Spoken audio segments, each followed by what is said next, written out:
సుధా ప్రభుత్వానికి సంబంధించి అనేక శాఖల్లో ప్రభుత్వం ఉద్యోగాలు ఇప్పిస్తామని చెప్పి కొంతమంది కేటుగాళ్ళు ఎవరైతే చదువుకొని ఖాళీగా ఉద్యోగాల వేటలో ఉంటారో వాళ్ళకి ప్రభుత్వ ఉద్యోగం అనేటటువంటి ఒక వెర వేసి వాళ్ళ దగ్గర నుంచి 6 లక్షల దగ్గర నుంచి 10 లక్షల దాకా వసూలు చేసి దొంగ ఐడి కార్డులు, దొంగ అపాయింట్మెంట్ లెటర్స్ వాళ్ళ చేతికిచ్చి ఎంతోమందిని ఈ ప్రాంతంలో మోసాన్ని బారిన పడేస్తున్నారు. ఎందుకంటే అప్పో చొప్పో చేసి ఒక 10 లక్షలు కడితే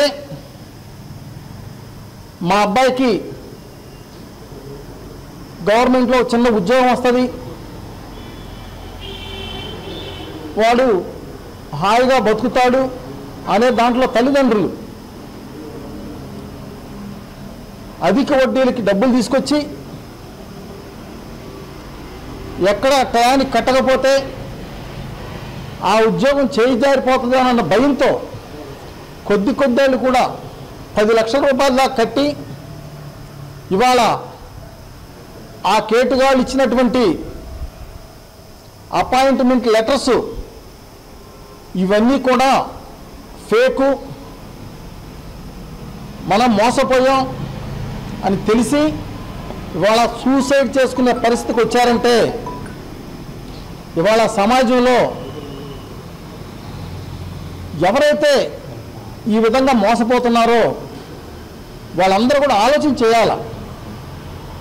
ప్రభుత్వ ఉద్యోగం అంటే ప్రభుత్వం వైపు నుంచి అఫీషియల్గా ఆ శాఖ నుంచి ఒక నోటిఫికేషను, జాబుల యొక్క ఖాళీల వివరాలు అవన్నీ కూడా అఫీషియల్గా ప్రభుత్వం అనౌన్స్ చేస్తుంది.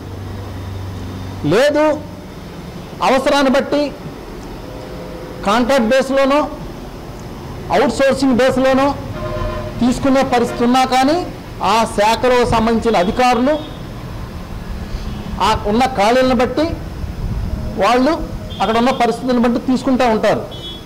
ఎవరైతే ఇలా దళారులు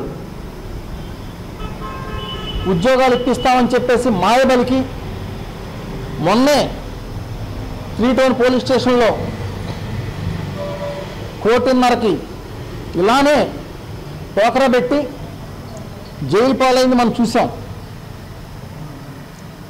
ప్రజెంట్ ఇప్పుడు కూడా మా అంగళ కూతురులో కానివ్వండి, చుట్టుపక్కల ప్రాంతాల్లో కానివ్వండి, దాదాపు 2.5 కోట్ల నుంచి 3 కోట్ల దాకా ఇలా కట్టి మోసపోయి పోలీసు వారి దగ్గరికి వెళ్తే వాడు ఇవ్వడేమో అన్న భయంతో అటు డిపార్ట్మెంట్కి చెప్పలేక ఎవరో చెప్పుకోవాలి అర్థం కాక ఇవాళ సతమతమవుతున్న పరిస్థితులు. ముఖ్యంగా చక్కగా చదువుకొని అంతా అవగాహన కలిగి ఇటువంటి కేటుగాళ్ళ చేతుల్లో ఎవరైతే చిక్కుకుంటున్నారో వాళ్ళందరూ కూడా ఒక ఆలోచన చేయాలి.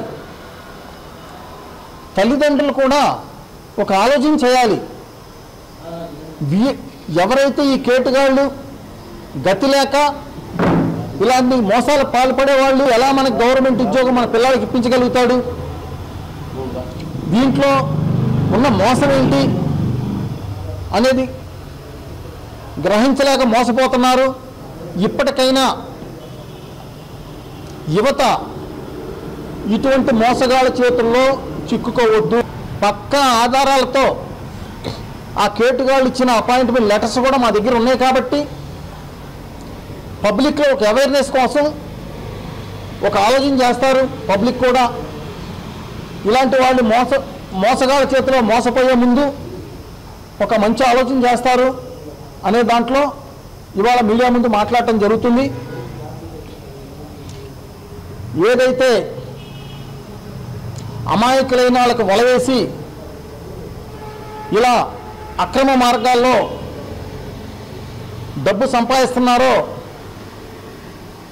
ఆ మోసం చేసిన వ్యక్తి ఏ స్థాయిలో వాడైనా సరే, వాడు ఎవడైనా సరే ప్రభుత్వం చేతిలో శిక్షించబడటం తప్పదు.